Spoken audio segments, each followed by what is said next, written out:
Ué. Como que você começou na carreira artística, assim? Como que você se tocou que você queria ser cantor?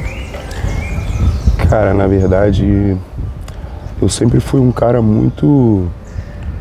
Eu sempre fui um cara que gostei muito de andar com a rapaziada mais velha, sabe? Conversar com os mais velhos. Poucas vezes eu me lembro da minha infância, assim, que eu brincava com primo, com prima. Eu sempre estava entre os mais velhos ali. Eu sou de uma família muito festeira, né? Todo final de semana, esquece, era churrasco, cerveja. Bagulho muito festeiro mesmo lá em casa. E eu tinha um tio que era DJ. E esse tio era meu padrinho e automaticamente era como se fosse o meu pai. Porque minha mãe trabalhava de segunda a segunda praticamente. Eu sou o mais velho de 4 irmãos, eu tinha que tomar conta dos meus irmãos. Então automaticamente alguém tinha que tomar conta de mim. Era esse tio que morava tipo 3 casas depois da minha. E todo final de semana tinha festa ali e eu ouvindo, consumindo de tudo. Até porque por andar com um tio que é DJ, você acaba se tornando uma pessoa muito eclética, se ligou? Então eu acabei escutando de tudo, aquilo me envolvia demais. Eu lembro que teve uma época também que saiu aqueles videotracks, que era aquela rapaziada de hip hop lá de fora. Eu consumia aquilo ali, muita coisa, o Chris Brown, Mariah Carey, e muita coisa. E logo em seguida, quando eu fiz 16 anos, eu comecei a trabalhar com meu tio de garçom nos eventos. Meu tio começou a me levar porque ele, além de DJ, meu tio ainda era chefe de cozinha, trampava com o evento. Aí ele me levou para trampar com ele no evento. E dentro desse evento, eu vi o grupo Swing Simpatia no palco. Foi meu primeiro contato, assim, um pagode de fato. Eu já consumia, né, que eu ouvia ali no churrasco ali da família, mas nunca tinha visto um grupo assim de perto. E a primeira vez que eu vi, cara, me apaixonei. Falei, irmão, é isso que eu quero ser.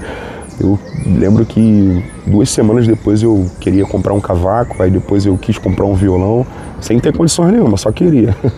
Mas aí um amigo lá da minha rua ganhou um violão do pai dele, ele não tocava muito bem, e teve uma vez que ele falou, pô, irmão, tu sabe tocar? Eu falei, cara, eu sei tocar 1 ou 2 músicas. Quando eu toquei umas 5, 10, assim.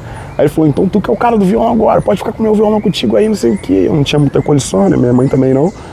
E foi isso, aí eu ganhei esse violão, comecei a estudar pra caramba esse violão, e dentro desse violão ali eu me apaixonei mais ainda pelo pagode. Já tinha me apaixonado quando eu vi o grupo Swing Simpatia no palco, mas quando eu ganhei o violão assim, aí foi quando eu me apaixonei mais ainda, que eu conheci samba, eu conheci MPB, eu me aprofundei totalmente dentro desses 2 gêneros, e graças a Deus hoje eu tenho um repertório que eu considero muito bom, onde eu piso, onde a gente faz show, a galera, porra, consome muito, sempre elogia. Caraca, cara, pô, tu conhece música pra caramba, mas por causa daquele meu tio que era DJ lá atrás, entendeu? Eu acho que é isso. Foi ali que... Você primeiro se descobriu como músico e depois que você se descobriu como cantor, então? É isso aí, eu primeiro me descobri como músico. No caso, eu comecei a tocar violão ali, as paradas, já consumia muito. Só que teve um evento na escola, que era um show de talentos no colégio, eu era péssimo em matemática. Era uma criança com déficit de atenção, então tu pensa... Tinha que me explicar mais de 10 vezes para eu conseguir entender alguma coisa. Para os pais, naquela época, né? Hoje em dia a gente sabe que é déficit de atenção, porque, porra, fui atrás, busquei, pesquisei e tal, mas naquela época, porra, não tá acertando nada, é burro, tipo... É lesado, é lerdo, não sei o quê. Então, porra, eu sofri muito, mano, na minha infância para aprender as paradas e adolescência também. Então, quando eu tirei 0 em matemática, fiquei em recuperação em matemática, aí a minha professora já ouvia eu cantar ali, né, com o violão ali entre os meus amigos, mas ninguém falava que eu cantava bem não, só enrolava ali no máximo que eu conseguia ali e tal. Aí a professora viu que eu tinha uma voz boa e ela me inscreveu num show de talento. Um belo dia ela chegou pra mim e falou assim, pô, eu te tiro da recuperação. Aí eu, pô, graças a Deus. Aí ela, pô, mas tu vai ter que participar do show de talentos. Se você ganhar o show de talentos, ou então se você só participar lá, eu te dou esses 5 pontos que você precisa. Falei, graças a Deus, é a minha chance. Então eu fui, já tinha noção do violão mais ou menos, né? Aí eu lembro que eu estudei pra caramba uma música do Cartola, na época, e tirei onda, cara. Cheguei lá, subi, pra mim...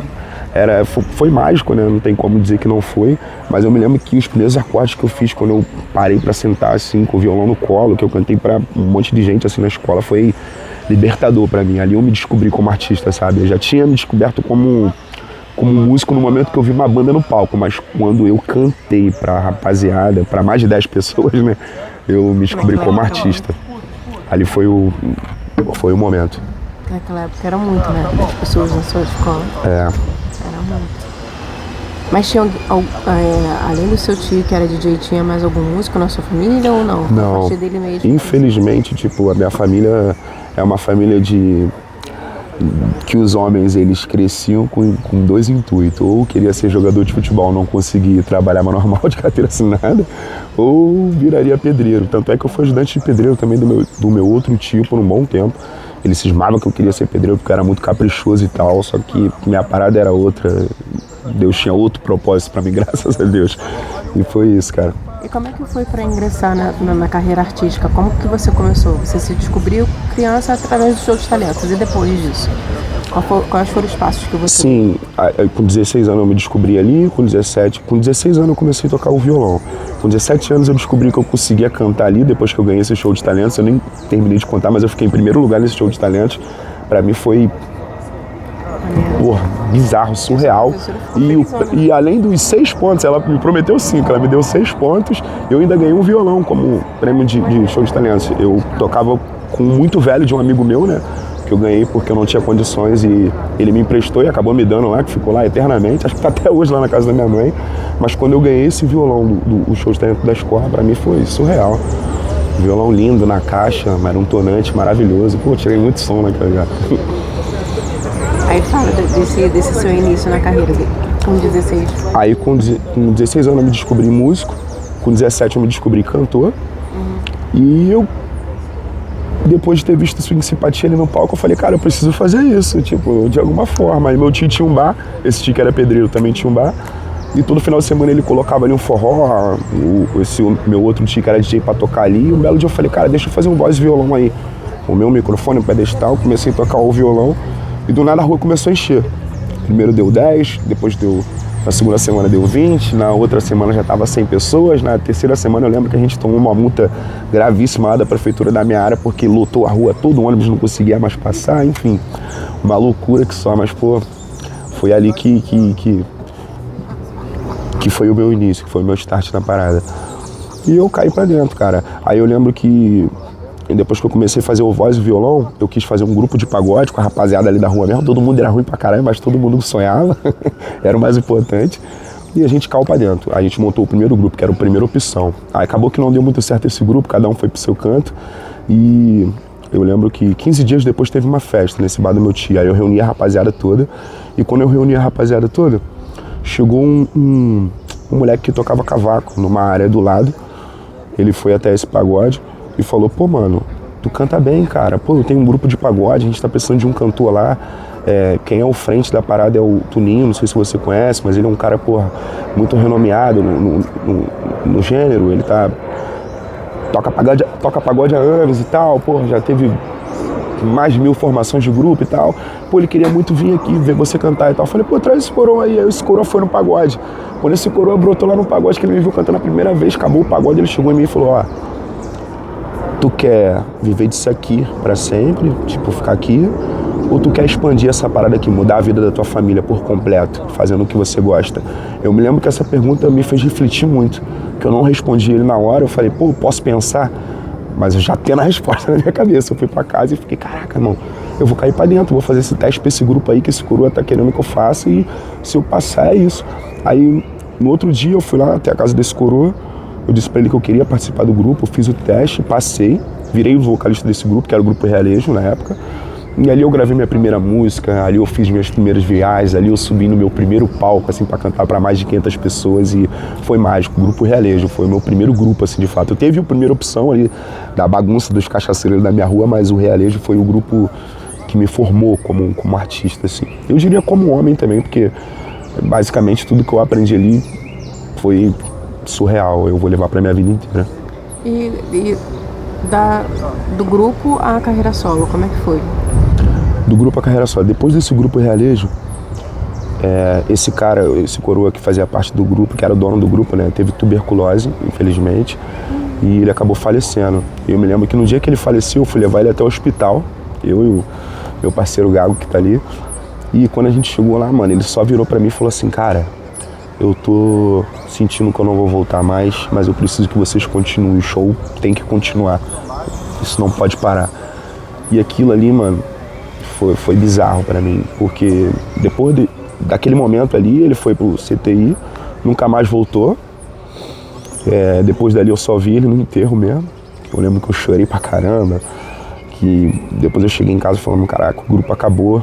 Aí depois dali a mulher dele tentou continuar como gestora do grupo e tal, só que acabou não dando muito certo. E a gente rompeu o grupo. Aí o Cavaco, que era esse moleque que foi lá no pagode, que me apresentou pra esse coroa, veio e falou assim, irmão, a gente precisa montar uma panela nossa, um grupo nosso. Eu falei, pô, sério, mano? Tu quer montar essa panela? Ele falou, pô, sério. Eu falei, pô, então vamos montar. E fomos até a casa desse Cavaco, que é o Jackson Erley. E chegamos lá, a gente começou a escrever um monte de nome num caderno, papapá, até que saiu o nome, Batucaê.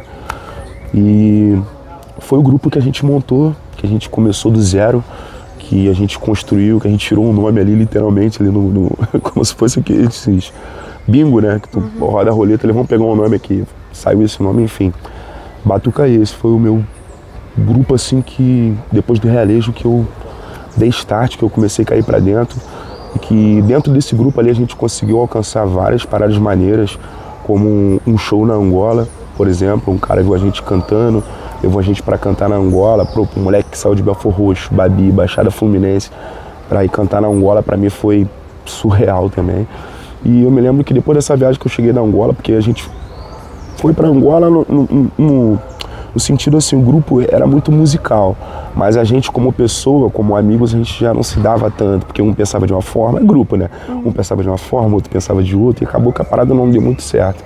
Aí eu me desliguei desse grupo no final de 2019 para 2020, foi quando iniciou a pandemia ali. E ali eu falei, mano, parei. Vou voltar a trabalhar com meu tio de pedreiro, vou mandar mensagem pro meu padrasto para voltar a trampar na empresa dele como manutenção predial. E é isso que eu vou fazer na minha vida. Até que do nada um contratante me ligou, de Caxias, que era um bairro vizinho lá de onde eu morava, em Belfor Roxo, e falou, irmão, eu contratei o grupo aqui, só que, pô, tá outro cantor, né? Aí eu falei, pô, sim. Aí ele, pô, mas na foto tá você, eu pensei que era você e tal. E aí, como é que a gente faz? Eu falei, irmão, tenta fazer com ele aí e tal. Rapaziada, é boa pra caramba, eles tocaram aí, os moleques, pô, são maravilhosos. É isso, eu parei, irmão, me aposentei, meu filho nasceu agora, meu filho tinha 1 mês, eu acho, 2 meses. Aí eu falei, caralho, irmão, ferrou, o que eu vou fazer na minha vida? Aí ele desligou o telefone. Depois esse maluco, 5 minutos depois, me ligou de novo, falou, irmão, tu consegue montar uma gig e vir fazer aqui você? Aí eu falei, eu fazer sozinho? Tipo assim, com uma rapaziada que eu nunca vi na vida? Pô, não sei, irmão, deixa eu ver aqui.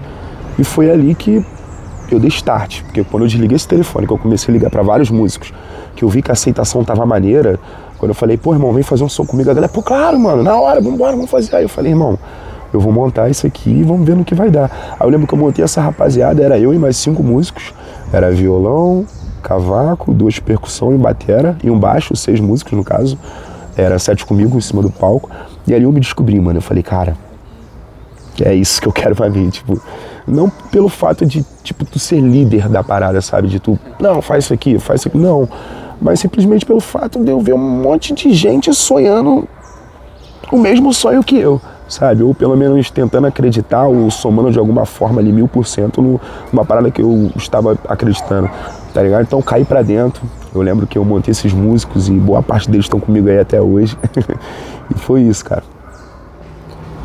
O nome artístico Aguiar veio desde sempre? Então, o meu nome é Jonathan D. Aguiar, e o Aguiar vem da família da minha mãe, o D. Aguiar, né, no caso, e com 18 para 19 anos eu servi o exército, fiquei um período no exército, e esse foi o meu nome de guerra lá dentro do exército, Aguiar.